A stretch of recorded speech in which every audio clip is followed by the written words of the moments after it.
Oke, Assalamualaikum warahmatullahi wabarakatuh. Selamat pagi. Hari ini kita akan belajar mengenai komponen diagram. Apa itu komponen diagram? Ini adalah merupakan lanjutan dari diagram UML ya, yang berada di dalam rangkaian diagram yang berada di dalam UML.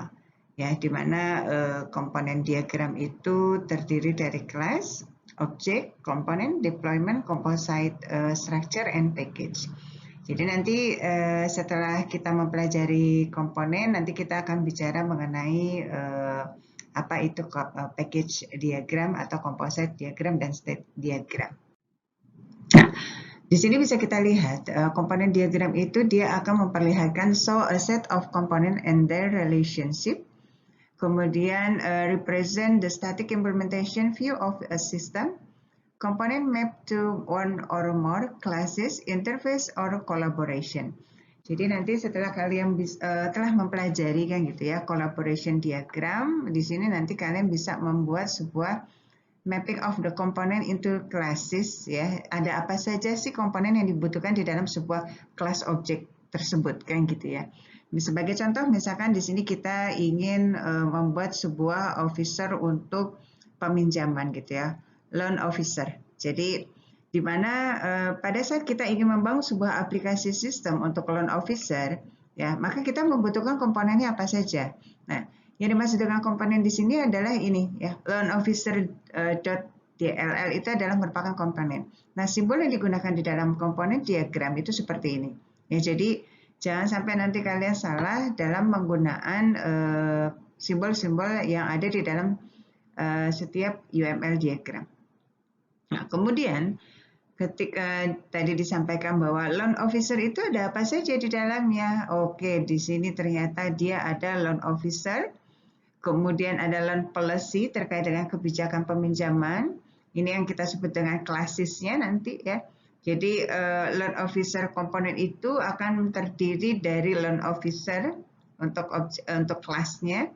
Kemudian ada aturan mainnya, kelas aturan mainnya, dan ada credit search ya. Artinya di sini apa sih penawaran daripada kredit yang diberikan oleh loan officer tadi, kan gitu ya. Nah kemudian ini kalau kita bicara terkait tentang mapping of component into class ya.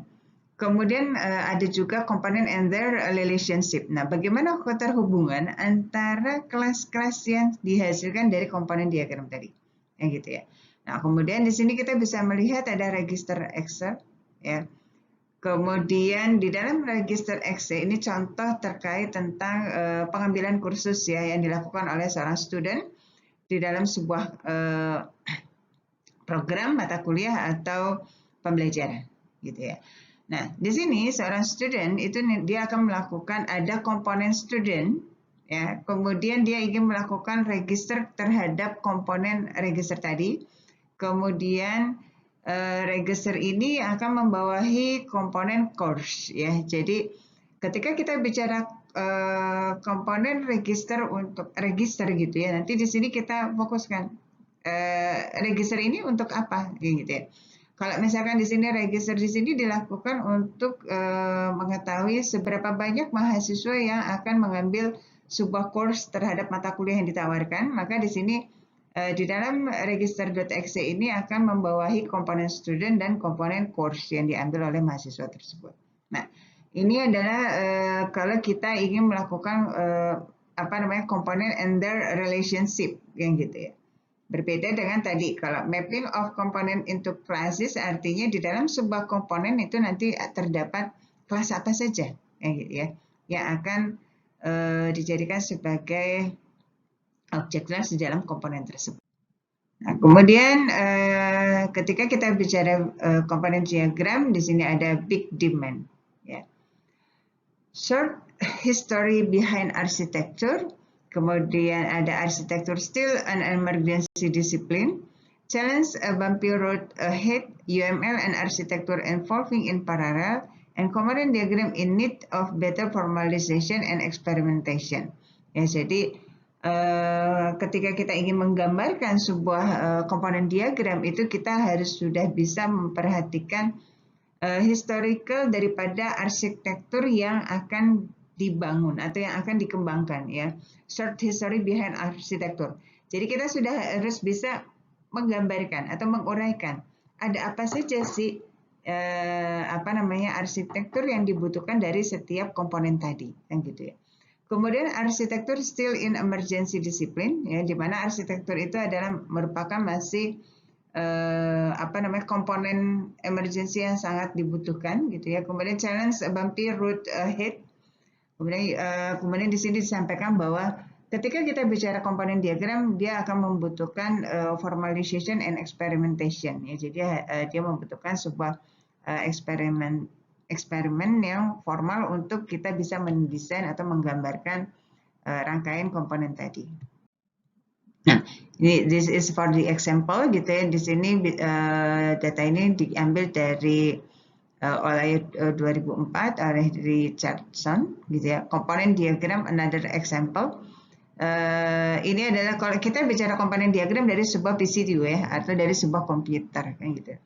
Ketika kita bicara komputer itu dia ada apa saja komponen yang dibutuhkan kalau kita ingin menggambarkan saya mau merakit atau saya ingin mengembangkan sebuah komputer kan gitu. Maka ada komponen apa sih di sana? Oh, ternyata dia membutuhkan CPU. Kemudian CPU tidak akan bisa kita gunakan atau tidak akan bisa kita lihat bisnis proses kerjanya kalau tidak ada monitor yang nanti akan menampilkan data dan informasi hasil olahan daripada CPU, kayak gitu. Kemudian kalau misalkan monitor hanya bisa digunakan oleh satu orang saja, supaya data informasi tadi bisa dilihatkan di orang banyak, maka dia akan membutuhkan misalkan LCD dan sebagainya. Kemudian kalau misalkan komputer ini, bagaimana bagaimana caranya kita menginput data ke dalam komputer tersebut kalau kita tidak memiliki keyboard atau kita tidak mempunyai joystick untuk mengoperasionalkannya dan sebagainya. Ya, jadi every komponen ini pastinya akan saling berhubungan dan saling memiliki fungsi yang berbeda-beda sesuai dengan kebutuhan. Nah, kemudian kalau kita another example for the component diagram gitu ya. Di sini bisa kita lihat ya. Ada PC, di mana PC itu nanti dia akan menghubungkan ke keyboard. Artinya di sini kita harus memiliki port for keyboard kan gitu ya di dalam PC atau di dalam CPU tadi. Kemudian ada monitor, kemudian ada proyektor, ya, ada PDA dan ada joystick. Ya. Nah, jadi nanti setiap elemen komponen ini gitu ya, dia harus memiliki USB atau memiliki port yang bisa digunakan untuk saling berhubungan atau akan dihubungkan dan seterusnya. Nah, di sini bisa kita lihat komponen diagram lainnya gitu ya, bahwa di dalam kalau kita uraikan kembali, PC itu memiliki komponen diagramnya ada apa saja. Oh, ternyata PC itu di dalamnya harus ada motherboard kan gitu ya. Di mana motherboard ini berfungsi sebagai tempat untuk setiap komponen elemen yang tadi yang ada di luar tadi itu supaya bisa dikoneksikan ke dalam PC ya. Dimana di sini tempat cache untuk RAM ya, untuk prosesor ya, untuk LAN card dan sebagainya, itu semua akan terkoneksi dengan motherboard ya. Kemudian di sini kalau bisa kalau kita ingin memunculkan view gambar ya melalui grafik dan sebagainya yang nanti akan dimunculkan ke dalam proyektor atau ke dalam monitor, dia akan membutuhkan graphic card dan sebagainya. Atau kalau kita ingin mencolokkan USB ya dan sebagainya, itu kita harus membutuhkan USB card dan itu semua harus terconnection dengan motherboard ya. Nah, kemudian komponen diagram for the example an interface is a collection or one or more method and a zero or more attribute ya. Jadi kalau kita bicara di dalam komponen diagram itu bisa dia akan memiliki interface itu bisa satu atau lebih atau tidak ada sama sekali atau lebih gitu ya. Artinya ada komponen yang biasanya digunakan atau ada juga komponen yang tidak digunakan oleh user si pengguna komputer tadi gitu ya. Kemudian di sini interface can consist of synchronous and or asynchronous operation. A port square is an interaction point between the component and its environment. can be named, can support unidirectional, yeah, either provide or require or bidirectional, both provide and require communication, can support multiple interface, yeah. And then possible concurrent interaction, fully isolate an object intends from its environment. Jadi kalau misalkan kita bicara komponen diagram, jadi di dalam diagram, di dalam komponen itu is very a lot of interface ya. Seperti tadi dicontohkan ketika kita bicara motherboard kan gitu ya, atau mainboard ya, bahwa satu unit komponen tadi gitu ya, ternyata dia akan memiliki one or more ya interface untuk dihubungkan ke unit-unit yang lainnya atau komponen-komponen yang lainnya seperti itu. Nah, jika kita bicara tadi itu kalau kita bicara for the example komponen from the PC gitu ya. Nah, bagaimana dengan kalau misalkan kita bicara tadi komponen itu untuk kita menggambarkan student gitu ya. Ada apa saja sih student what they're doing ya. Apa sih yang dilakukan oleh si student tadi kan gitu ya. Jadi di sini bisa kita bicara sebelum dia bisa dikatakan sebagai student, maka dia harus melakukan apa? Dia harus melakukan administration kan gitu. Student must administration ya. Dia harus melakukan administrasi. Kemudian setelah student itu melakukan administrasi, maka student itu akan akan mendapatkan informasi berupa schedule kan gitu. Berarti nanti di sini ada objek, ada classes untuk student administration dan ada class untuk student schedule. Ya. Nah, dari komponen diagram student ini kemudian ada rule-nya, aturan mainnya seperti apa yang gitu ya. Bagaimana akses kontrol yang diberikan untuk si student ya bagi student yang sudah melakukan pendaftaran tadi gitu ya. Oh, ternyata dia akan diberikan akun untuk masuk ke dalam aplikasi sistem dan sebagainya. Disesuaikan dengan hak akses dia sebagai seorang student. Kemudian data. What kind of data will build from the student gitu ya. Jadi apa saja sih data yang bisa dihasilkan dari komponen student tadi gitu ya. Oh, ternyata data yang dibutuhkan is very a lot of kan gitu ya. Tergantung dari student ini bisa melakukan apa, mengerjakan apa, dan menghasilkan apa kan gitu ya. Jadi data yang dibutuhkan oleh student itu pastinya dia akan bicara terkait tentang data hasil perolehan pembelajarannya ya, kemudian data terkait dengan penjadwalannya, data student itu sendiri ya, kemudian data nilainya dan seterusnya. Nah, ini jadi kalau misalkan nanti kalian menggambarkan gitu ya, menggambarkan application system untuk pembelajaran yang sifatnya itu online system, maka kalian harus sudah bisa tuh ya, sudah bisa menguraikan seperti apa sih yang gitu ya kebutuhan daripada komponen sistem yang ada di dalam sebuah sistem. Ya. Oke. Nah, di sini bisa kita lihat gitu ya. Ada komponen diagram di sini for the example gitu ya. Ketika kita bicara masih the topic about student who will join in seminar management gitu ya. Jadi di sini ada aplikasi seminar manajemen, di mana aplikasi seminar manajemen ini dia akan memiliki komponen fasilitas ya, ada fasilitas apa saja, kemudian ada student ya, kemudian ada seminarnya itu sendiri dan ada schedule. Nah, kemudian ada kelas security-nya, kemudian ada kelas persistence-nya dan ada university yang mengikuti gitu. Nah, di sini ya, ketika kita bicara seminar management application, dia akan terintegrate atau dia akan terhubung dengan fasilitas yang ditawarkan di dalam seminar, kemudian seminarnya itu apa saja yang ditawarkan dan schedule daripada seminar tersebut. Nah, ketika kita bicara objek kelas untuk student administration, maka nanti di sini ada data, ada kelas student, ada kelas seminar ya, dan ada kelas schedule. Nah, Untuk security komponen security infrastructure ya, maka di sini akan terhubung dengan object class facility dan schedule ya. Jadi mahasiswa atau student itu akan bisa mengikuti sebuah seminar berdasarkan rule atau aturan main schedule yang sudah ditetapkan.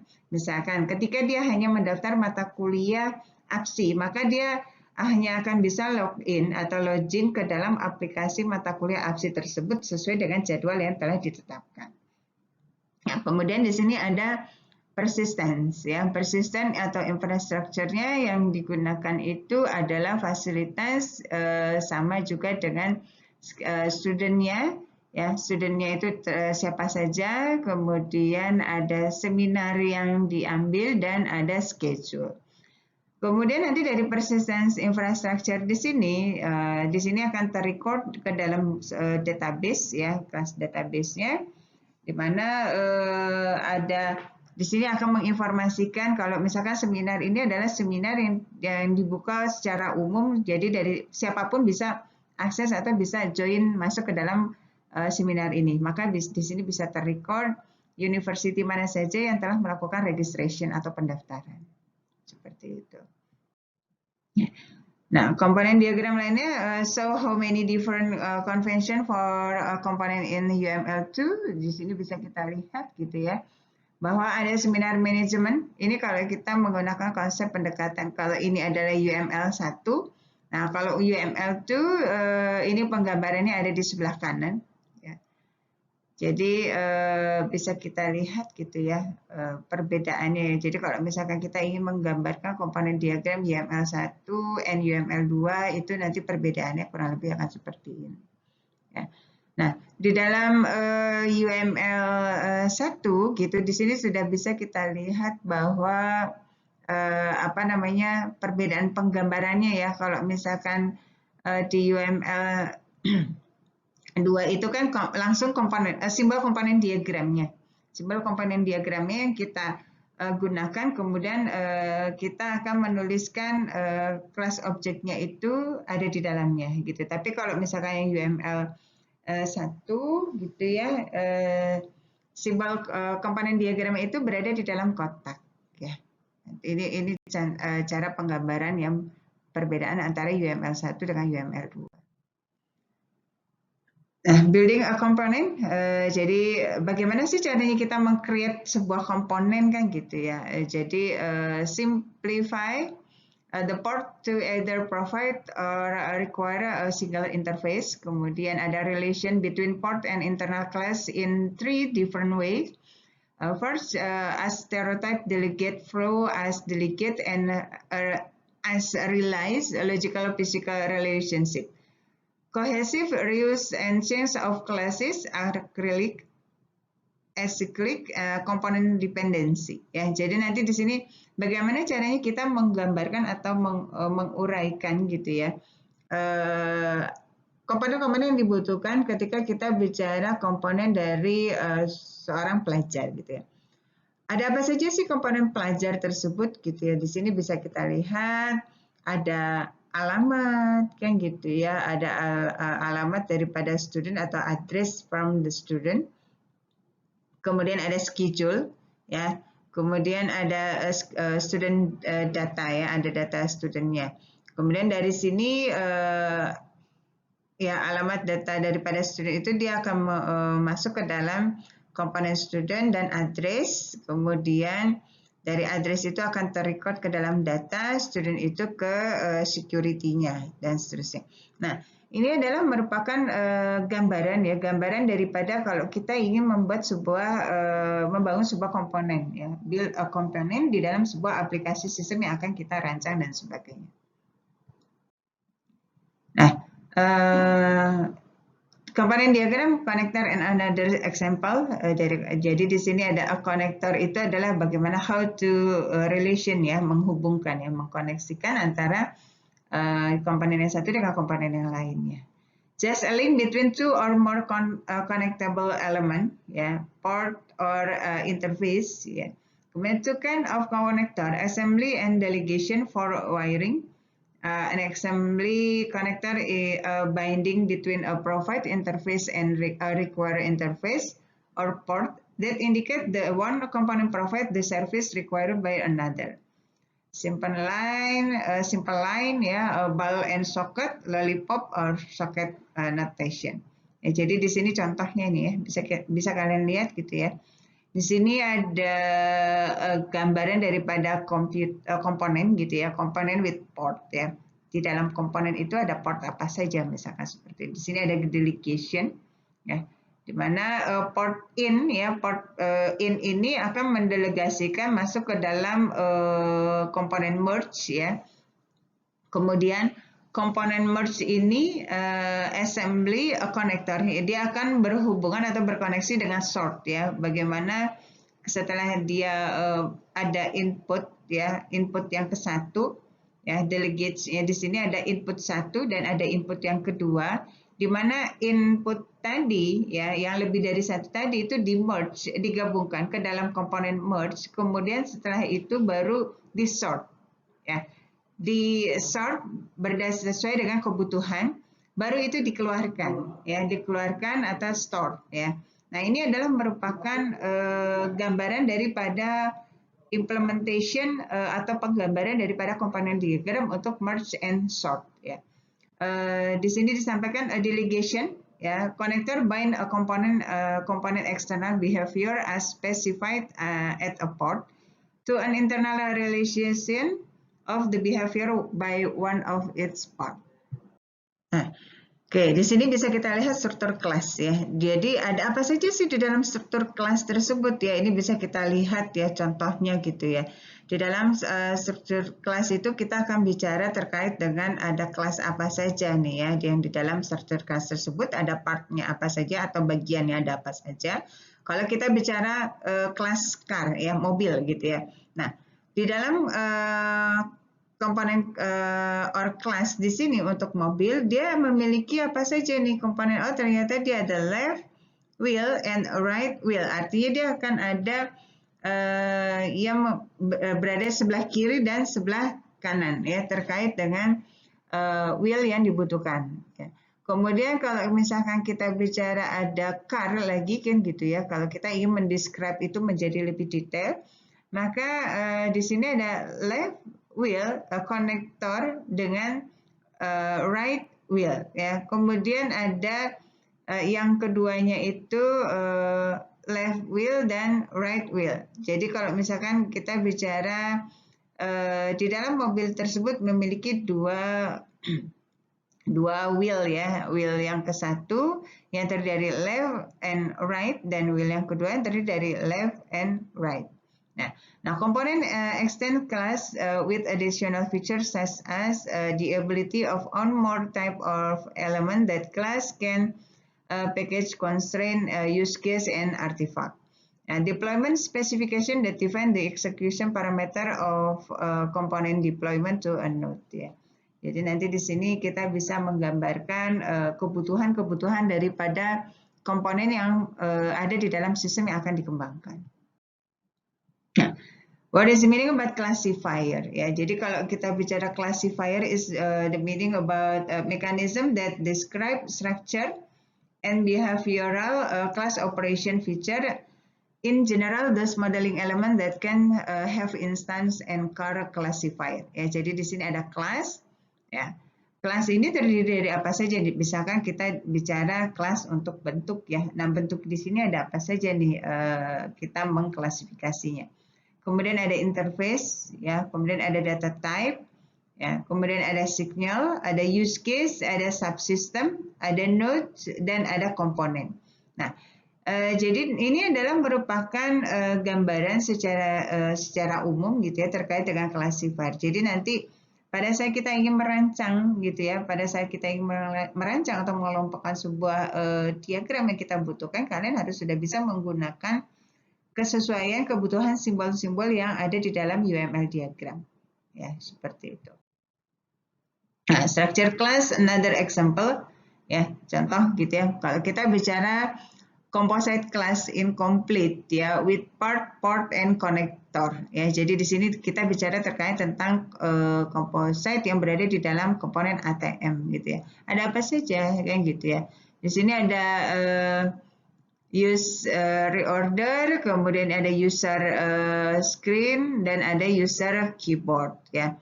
Di sini ada card reader ya, ada screen, ada keyboard. Kemudian di sini ada cash dispenser. Ya, cash dispenser di sini ada keluarnya uang gitu ya.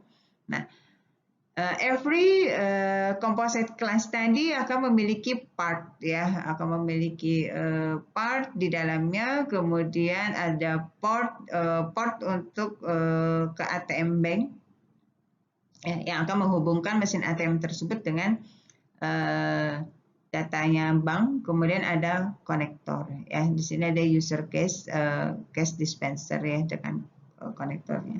Nah, ini adalah terkait dengan structure class yang digunakan di dalam komponen diagram pada kegiatan UML diagram. Oke, demikian pertemuan kita pada hari ini terkait dengan komponen diagram. Nanti kalau misalkan ingin detailnya bisa kita eksplor kembali pada sesi berikutnya untuk